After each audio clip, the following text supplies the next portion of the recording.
ওই দেখানে নামাজ, তুমি যে নামাজের গল্প করতেছো, এই 5 ওয়াক্ত নামাজ এটা হচ্ছে হাওলাইতে। ফজরের নামাজ নিয়ে আসছে আদম সফিউল্লাহ, জোহরের নামাজ নিয়ে আছে ইব্রাহিম খলিলুল্লাহ, আসরের নামাজ নিয়ে আছে ইনসুল্লাহ, মাগরিবের নামাজ নিয়ে আছে ইসার হুলুল্লাহ, আর এশার নামাজ নিয়ে আসছে ইয়া মুসা কারিমুল্লাহ।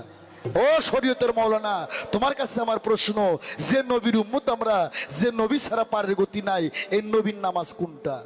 50 ওয়াক্ত মেরাজের রাতে নামাজ নিয়ে যখন নামতেছেন, মুসা আলাইহিস সালাম বললেন, আল্লাহ আপনাকে কি দিলেন গিফট?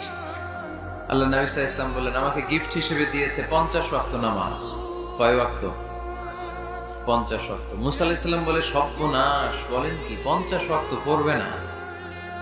আমি তো আপনার আগে দুনিয়াতে নবী হিসেবে এসেছিলাম, আমার ফিল্ড ওয়ার্কের এক্সপেরিয়েন্স আছে, উম্মত চড়াইয়া খাইছি তো আমি জানি পড়বে না।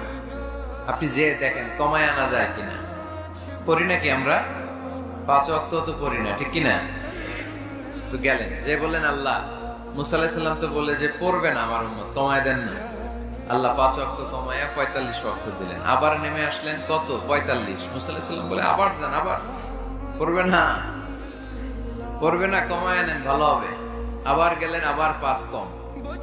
আবার আসলেন, সাইয়েদনা মুসা আলাইহিস সালাম বললেন, আবার যান, পড়বে না।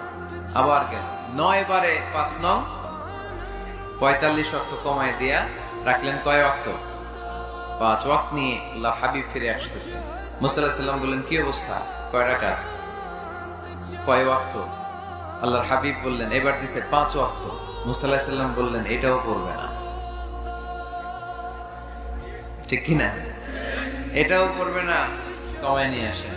এবার আল্লাহ রাসূল সাল্লাল্লাহু আলাইহি ওয়াসাল্লাম বলতে আরম্ভ করলেন, কি বলেন, 9 বার গেলাম, আর কত যাওয়া যায়, আর পারুম না, লজ্জা লাগে, আমার শরম লাগে। সহিহ বুখারীতে এই কথাটাই এসেছে, আস্তাহি মির রাব্বি, আমার এবার লজ্জা লাগে যেতে। শরম বলেও তো একটা কথা আছে। কয়বার যাওয়া যায় আল্লাহর কাছে? সুবহানাল্লাহ পড়ুন। লাজুকতা কাকে বলে তিনি শিখিয়েছেন।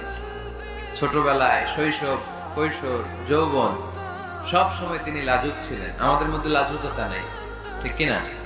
ইযা লাম তাস্তাহি ফাসনা' মা শি'তা, যখন তোমার লজ্জা থাকবে না, তোমার যা মন চায় তুমি তাই করতে পারবা। এজন্য আমরা যেন এই লাজুকতা, শালীনতার প্র্যাকটিস করি। আল্লাহ তুমি তৌফিক দান করো।